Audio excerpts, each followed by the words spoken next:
Magandang umaga sa ating lahat.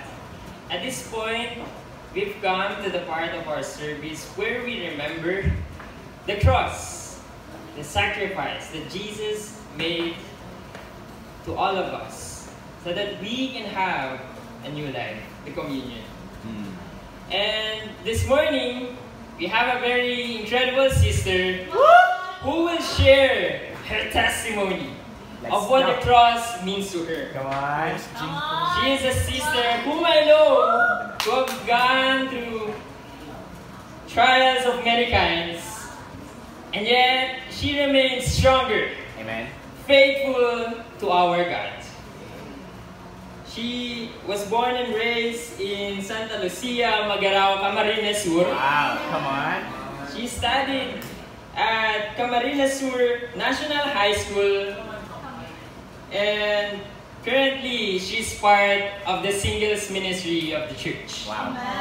And to share her heart, or before she shares her heart, she would like to read us scripture in 2 Corinthians chapter 12, starting in verse 7. The Bible says, "Because of these surpassingly great revelations, therefore, in order to keep me from becoming conceited, I was given a thorn in my flesh, a messenger of Satan to torment me. 3 times I pleaded with the Lord to take it away from me, but He said to me, 'My grace is sufficient for you, for my power is made perfect in weakness.' Therefore, I will boast all the more gladly about my weaknesses, so that Christ's power may rest on me. That is why, for Christ's sake, I delight in weaknesses, in insults, in hardships, in persecutions, in difficulties. For when I am weak, then I am strong." Family and friends, I want to give you Rose Jane Baldonasa.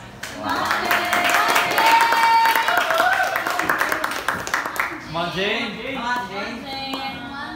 Good morning, family. It's my great honor to share with you what the cross means to me. I am Rose Jane Benjamin Baldonasa. I am 23 years old, and is 3 months disciple. Wow. And I'm part of the SWAG Singles Ministry. Wow. Come on, SWAG. To me, the cross means Jesus is enough.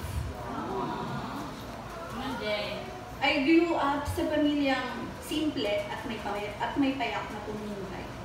Panganay sa 7 magkakapatid, I always feel na may kulang at di sapat sa buhay ko. I always consider kung ano ang masasabi sa akin ng mga tao sa paligid ko.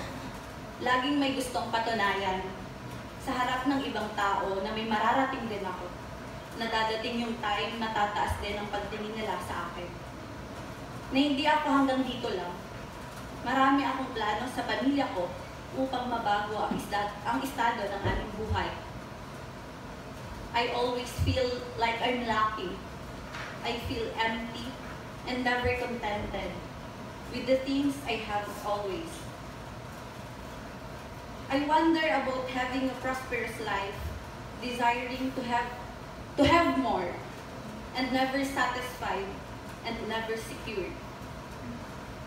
I became desperate sa pagnanais kong umangat at magkaroon ng magandang buhay. To the point na nagkakautang-utang na ako at nagagawa ko ng linlangin ang isipan ng ibang tao. Umabot na rin sa pagsisinungaling ko sa aking kapwa. I even had an immoral relationship with a guy that I thought was the one I was praying for. All because he made me feel loved, cared for, and accepted, and my desire to please my boyfriend. I committed a lot of sins just to keep our relationship. Sexual immorality, impurity, lustful thoughts, and lustful actions. I pleased people. I pretended I was okay. I lied, hurt others, and hurt God, most especially, because of my idolatry, of my selfish and worldly desires.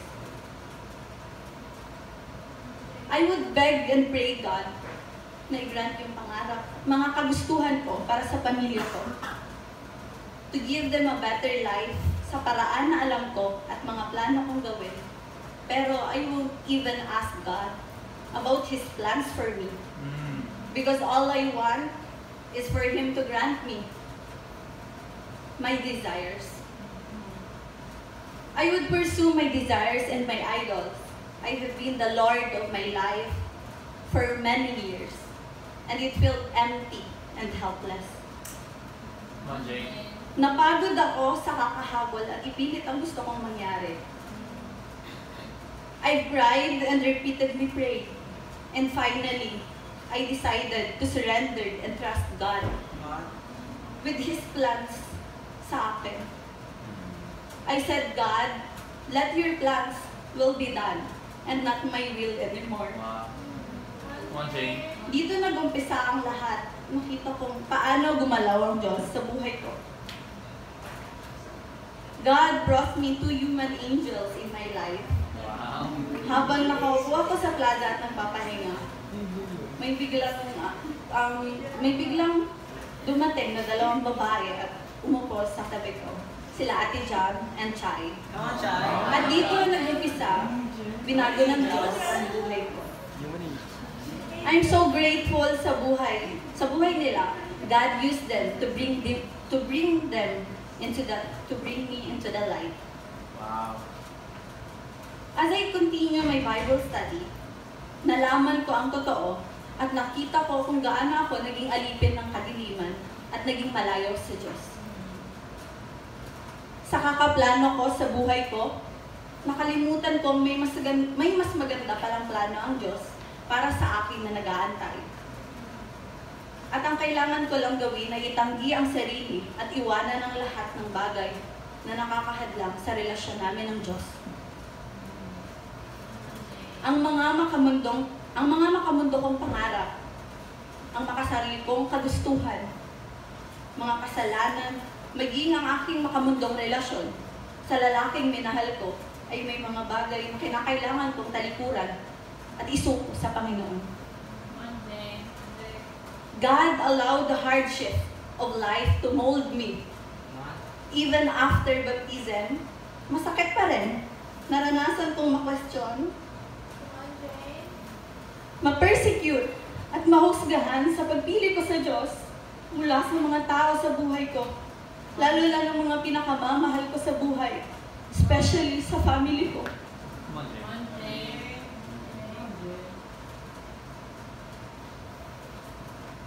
Naranasan kong hindi maintindihan, masaktan at mawalan. And more than 3 times I begged God to take away the pain, and yet God did not.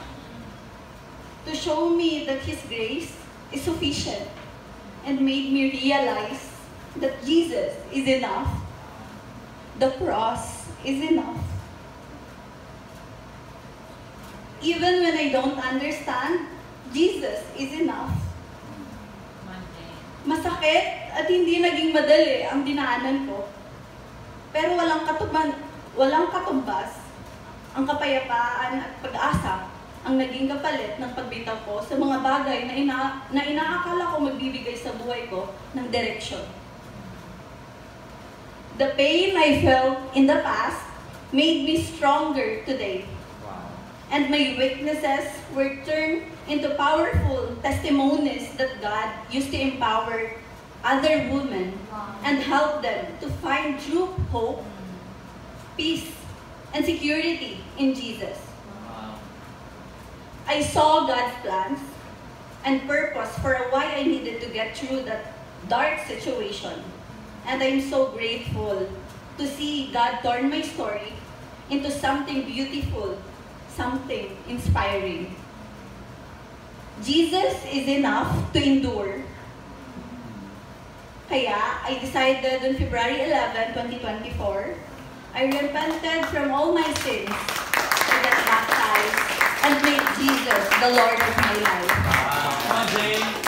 Family and friends, I urge you to look back where we started, what the cross means for you today. despite the hardships, is Jesus still enough for you? Is the cross still worth it? Come on, To sis. my brothers and sisters, let us persevere and rejoice in our sufferings with Jesus Christ, because we know that God is with us. Family, as we take the bread and the juice, let us consider the sacrifices that Jesus made for us. The pain He took so we can have a salvation and a new life. We may be weak, messed up, struggling, or maybe barely holding on. But remember that His grace is sufficient, for His power is made perfect in my imperfections. For when we are weak, then we are strong. Family, Jesus is more than enough. Thank you for listening, and to God be all the glory. Let's all pray. Dear Heavenly